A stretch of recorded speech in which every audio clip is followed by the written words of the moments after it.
Hi, I'm Sharon Winsmith, a tax attorney, active investor, and your go-to resource for proven investment and tax planning strategies. In this video, I'm going to explain to you the difference between a fund and a syndication.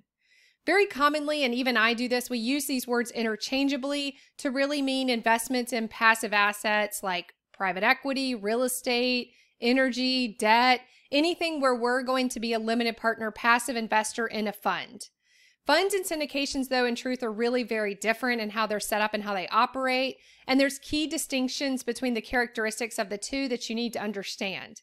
It's important when you're assessing the risk of a deal, your expected returns, where the investment's going to be, the types of investments that you're going to make. You need to understand what the difference is between a fund and a syndication so that you can really assess the deal and see if it's a good investment for you to make.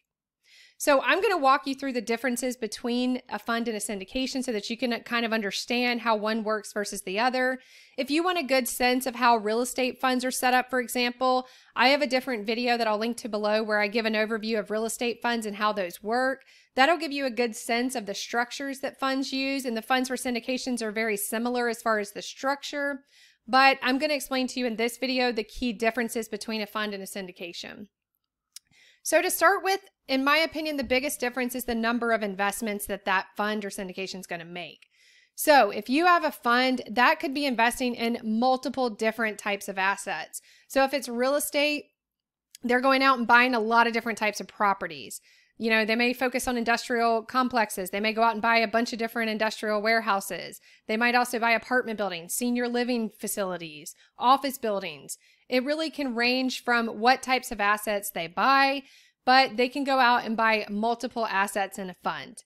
This is very different from a syndication. So a syndication is really usually just one asset, or in some cases a couple of assets, but it's very targeted to a very narrow set of assets. So what happens is a fund manager may find a good deal. They may find an industrial warehouse they want to buy outside of Texas, for example. They are going to then syndicate the deal around that asset. So what that means is they're going to go find investors to invest in a fund that's going to go buy that industrial complex and manage it and operate it. So in my mind, the biggest difference between a fund and syndication is really the number of assets that investment vehicle is going to acquire. There's a lot of different other differences as well. For example, investment timing. So with the fund, capital can be deployed at various different times throughout the life of the fund or throughout your investment. So for example, you may sign up to invest in January 1st, but that fund may only call a small percentage of your capital throughout, the next few months or even throughout the next few years. I invest in funds that call capital over a 3-4 year schedule. So capital can really be deployed at different times in funds. That's not to say it's not going to be all called up front. You can have a situation where your capital is called all up front with the fund, but typically you may find a capital call schedule that is in installments over time. And again, capital call schedules are when you sign up to invest X amount in a fund. So let's say I sign up to invest $100,000 in a private equity fund. That's what I'm on the hook to actually pay into the fund. So they may want me to pay $25,000, a couple weeks after I sign the subscription documents, and then another 25 6 months later, or they may want the whole $100,000 up front. But usually it can be staggered over a number of different months or through a schedule. That's very different from a syndication where capital is usually called up front. Typically with a syndication, the fund manager knows what they're going to buy and they already have identified that asset. In some cases, they may have already bought it and then they're going to transfer it to the fund later. But typically you can expect your capital to be deployed pretty quickly. That's different from a fund when capital may be deployed, staggered because they're going to acquire a number of different assets and they probably don't want to go out and buy them all at first. But with the syndication, they're only buying 1 or 2 assets. So they know what that asset is and they're going to, make that acquisition if they haven't already pretty close after the fund closing. So with the syndication, you can expect your capital to be deployed pretty quickly. The types of investments that a fund can make can be really any type. There are all different types of funds, from real estate, venture capital funds, private equity funds, debt funds, energy funds, and infrastructure funds. Syndications are typically larger types of investments or assets. So if it's going to be a real estate syndication, it's usually going to be a pretty large asset. So it might be a really large apartment building. It might be, larger industrial complexes or office buildings, a really large commercial office space, for example. It could be a business or a private equity deal. So it might have, one business that the syndication is really formed around, or it could be debt. So you may have a situation where there's a debt syndication that's going to do a really large, loan to a corporate to do, maybe a restructure, or a really large real estate financing deal. So that sometimes you can have debt syndications, and also energy is very common with syndications. You might have, a syndication around an oil and gas exploration project, for example. So those are common examples of when you might see a syndication, but they're really around, larger types of investments and in a fewer type of assets.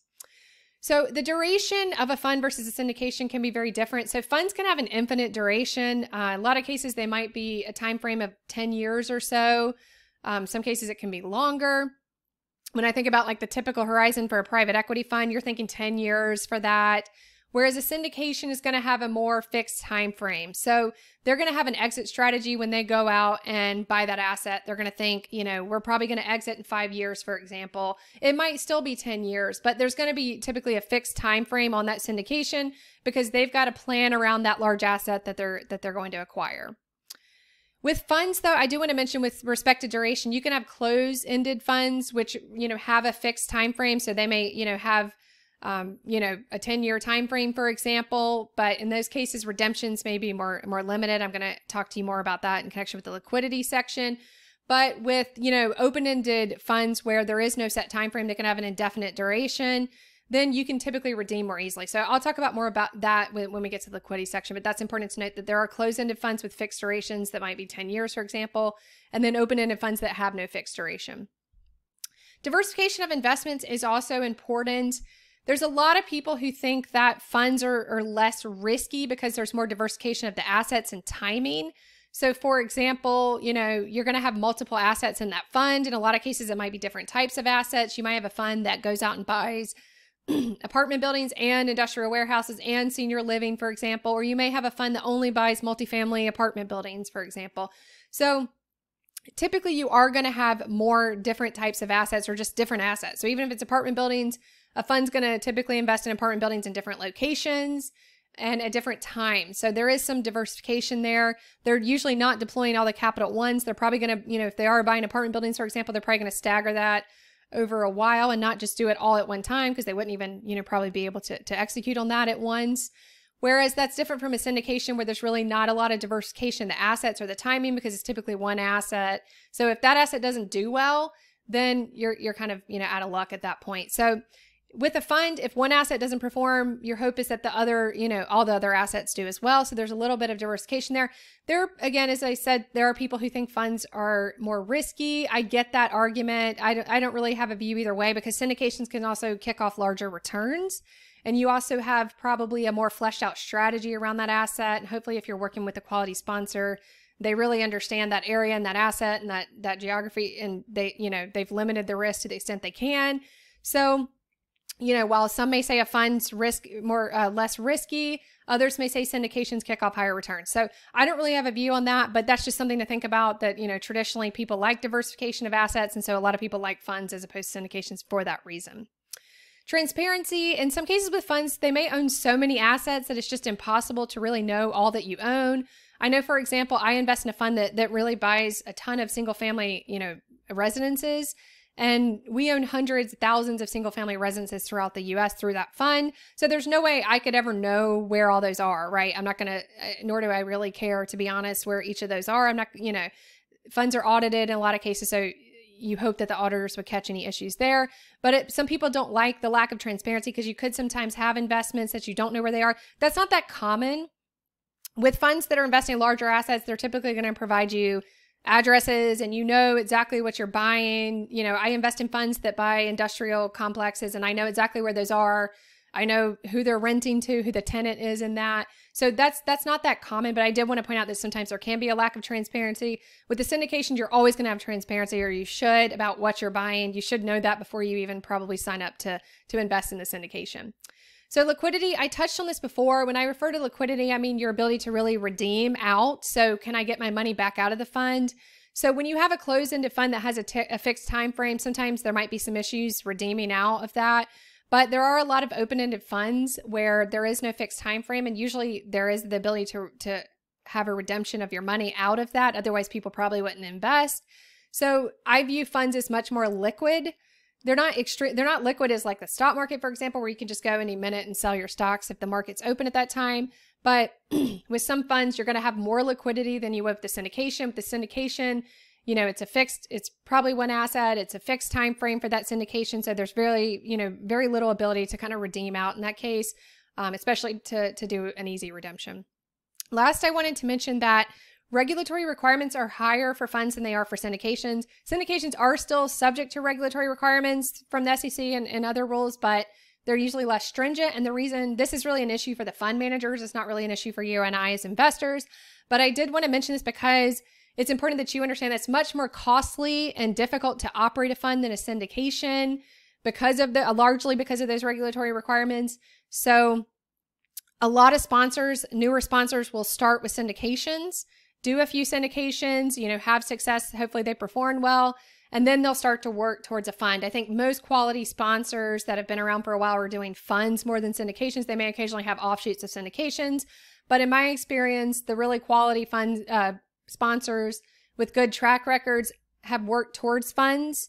And I know, as I've advised a lot of these fund managers and in my past as well, I know they very much prefer the fund structure to syndications, but that's not to say they don't still have syndications. A lot of good quality sponsors will have funds, but then occasionally have offshoots that are syndicates as well from that. So I just want you to understand that the typical trajectory is that when someone's getting to space, they might only do syndications and then do funds later and work towards that because it's harder to set those up and much more costly. So the last thing I'll mention, this is a good overview, I think, of funds and syndications. And I think it's important before you invest that you really understand the difference, because investing in a real estate syndication as opposed to a real estate fund, for example, is very different. Same with private equity. If I'm investing in a private equity fund, that fund is probably going out and acquiring 10, 20, 30, 40, sometimes hundreds of companies and interest in those companies. Whereas with the syndication, it's probably one. So that's a very different investment, right? Investing in one company is very different than investing in 50. So it's really important that you understand the difference and you can assess the difference between these two and the risk you're undertaking by investing in these. That's not to say that one should be preferred over the other. I think they're very different and both can be, great investments to add to your portfolio depending on the specific facts and circumstances.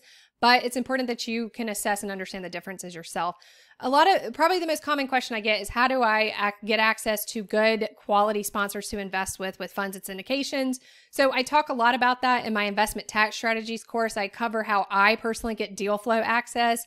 To me, the key here is getting quality deal flow access. You don't want to invest with people. Well, I won't tell you what investment to make, but my personal opinion is I would never invest with people that you've heard of, right? That have podcasts or YouTube channels.